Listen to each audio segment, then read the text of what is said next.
All right, so I've got my boy, Elliot, and Gideon in here, and I've got the two puppies out, and we're pushing them around a stroller into my training field.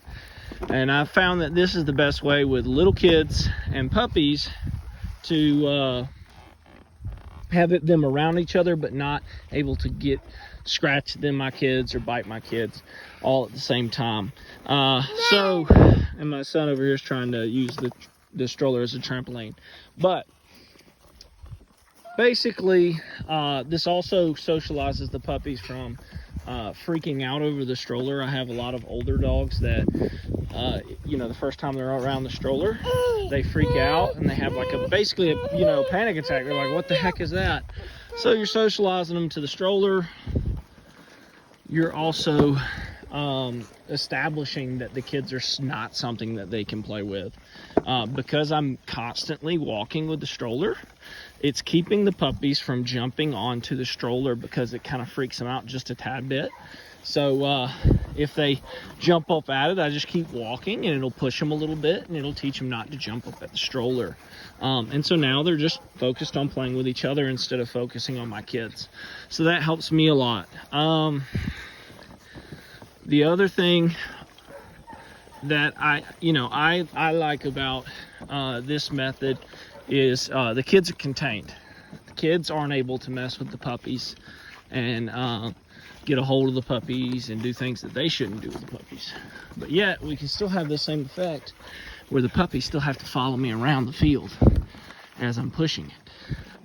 So some of you that do not have big fields that you can train in or a lot of property, you can't really do this at a ballpark, but what you can find and what can work is if you find a church with a big field in it, or you go to a baseball field after season, or football field or something like that you can access where not a lot of people will be around, or not a lot of dogs will be around. Let your puppies down and let them follow you, or even just a church field, something like that. Or try to find one of your friends that owns a farm, something, something along those lines to just kind of do this at. Or if you just have a fenced-in backyard, you can do this in a fenced-in backyard, and it works the same. But that's the basis of it, really. I just don't stop moving, because if I stop moving, this puppy, you can see, he's about to jump up there. He's thinking about it. So what I do is I go back and I start moving it again. And that's the whole basis of it. Now, sometimes I may park it like this, and I may, practice recalls away from my kids. Good puppies, good puppies. Hey. And so the puppies, they're going to get used to coming away from my kids. So we can do things like this. Hey, Elliot, get your tail back up in there, boy.